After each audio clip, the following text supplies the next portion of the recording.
Welcome to Meet Your Nominee. This is Mariah Gullo from The Hollywood Reporter, and I'm here with Betty Gilpin from Glow. Yay! Hi, Betty. I didn't know it was called Meet Your Nominee. Yeah. I should have read the thing. That's exciting. You'll get a whole graphic and everything. Oh. You're nominated for Outstanding Supporting Actress in a Comedy Series for Glow. Yes. And it's crazy. one of 10 Emmy nominations for Glow this Yep. year. I'm so excited for our show. How does it feel to be part of that big haul? It's a huge honor that I wasn't expecting at all. It feels like I'm living in an alternate reality right now. Like I would, if I got like best Renaissance painter on the submarine, that would make me, I'd be like less shocked about that.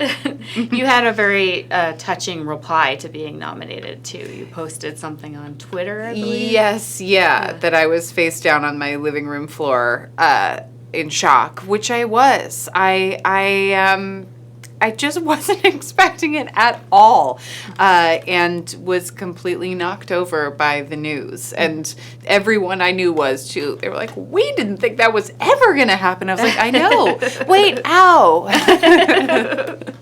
Are there any other nominees that you're very excited for?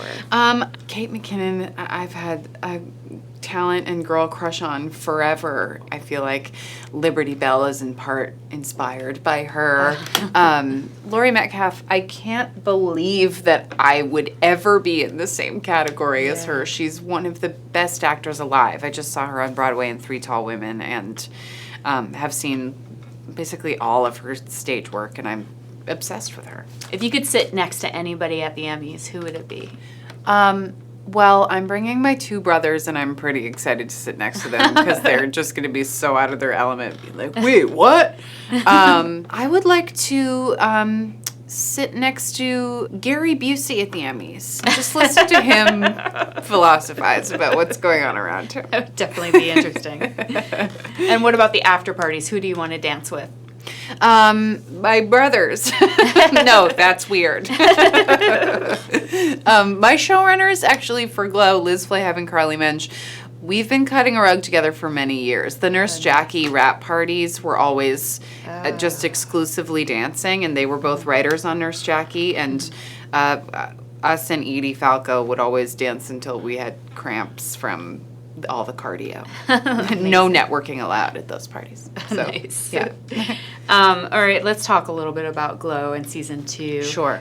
So your character, Debbie Egan, she has tapped into a kind of anger that most women in film don't get to tap into. Yeah. How did that develop? How did your character develop?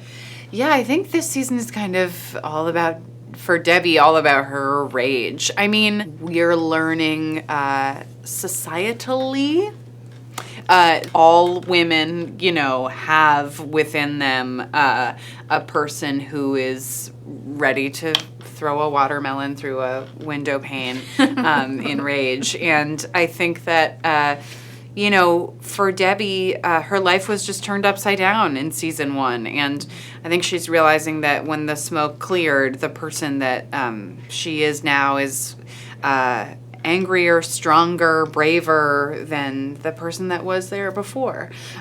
So I think that wrestling, in a weird way, is this perfect vehicle for her to access and use that rage in a constructive and strange way. And you've written before that it was intense, the training for the wrestling. Yeah. For the beginning. And then when you go into season 2, you can really see all the characters improving with their wrestling skills. Yes. What is training like for you? Does it take you back to your theater days? I mean, yes, in that, like, my theater schooling was a lot of like rolling around in your pajamas and crying about your childhood, which we definitely do in wrestling training. Being like, I know you're scared of that move because of the thing with your parents, but look at me, you are so much stronger than you were. Like, so there's some parallels there, except that, in acting school, then we'd get up and do like a monologue from Night Mother, and in wrestling, we're like, all right, I'm ready to do the suplex now. So it's different in that way. But yeah, it's intense. I mean, it feels like a million fender benders in a row, doing it with 15 other women is like, okay, if the 14 people before me could do it, I think I can do it too.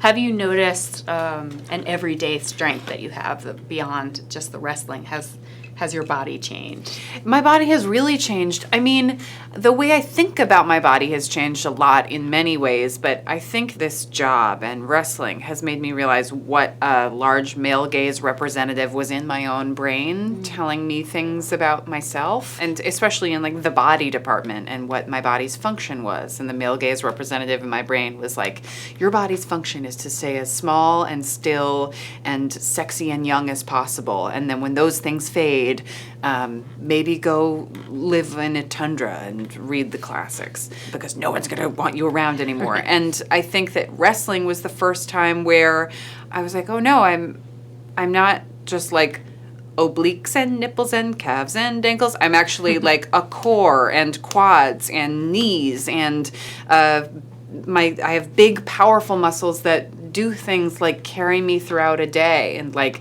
lift my niece and lift Allison Brie to slam her down and do things that are powerful and functional instead of things like, posing.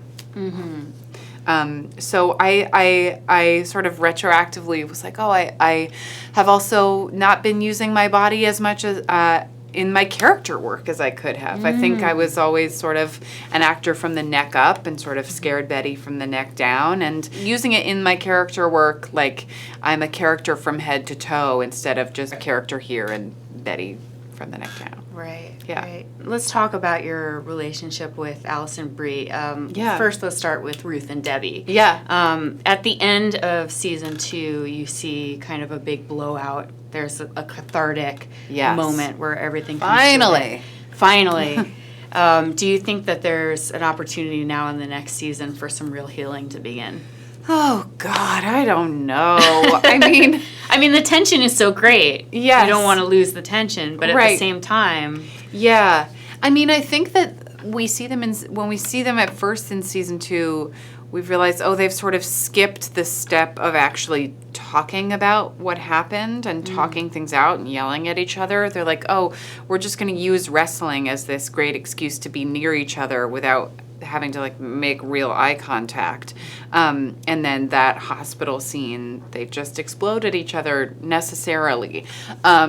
So yeah, I wonder in the future if they're gonna, I don't know. I mean, realistically, I don't think they'll ever get back to, Allie and I are always like pitching each other what scene it would be. I'm like running towards each other in an airport to a Phil Collins song. She's like, or one of our parents dies and the other one shows up at the funeral like Miranda and Steve did. So we've got all these dramatic ideas, but yeah, it's very much not a up romance. to us. Yeah, it's a will they or won't they kind of situation. They're the will they, won't they. Yeah. Like moonlighting. For some reason, I'm thinking of moonlighting. Yes. So could you describe what the character of Liberty Bell represents to you?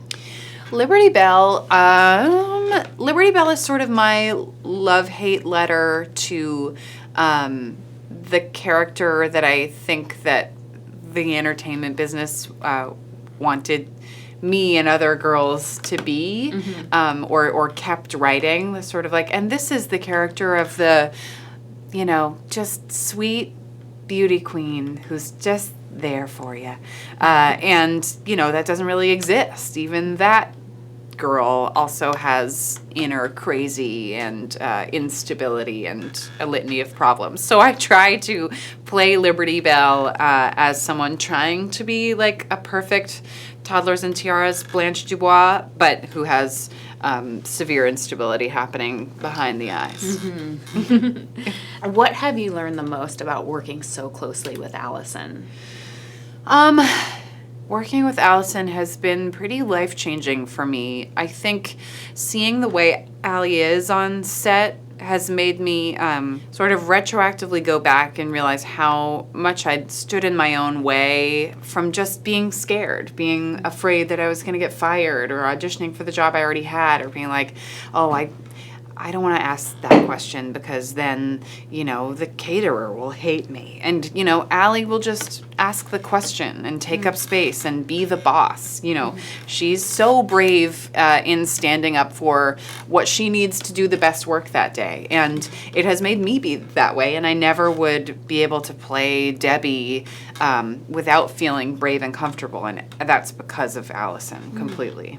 And now that you've experienced the Glow in general, not just Allison, but everybody, the creative team, the women ensemble cast, the strong, complicated women that you get to play, do you think your career has fundamentally changed from this point forward?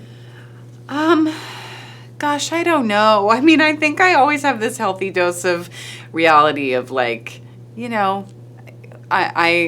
I'm still making audition tapes on my bathroom floor because that's where the lighting makes me look the young, for, something like Farts 2, the musical. It's not like I'm getting,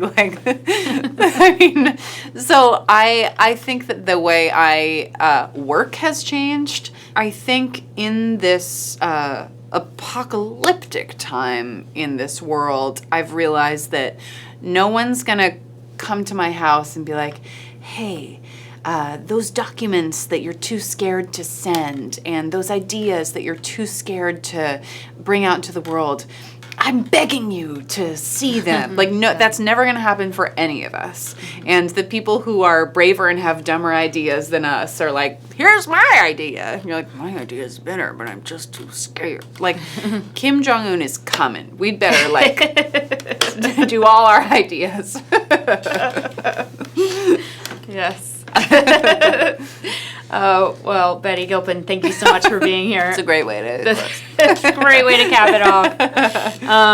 Thank you so much, Betty Gilpin. The show is Glow. We'll see you at Emmys night. Glow on Netflix. Scared. Are you scared? I mean, it's just not my comfort zone. The still photographs. I'm scared, but I'm gonna experiment with playing a character this year. I'm gonna be what's her name? Esmeralda. Esmeralda. We'll see Esmeralda at Emmys night.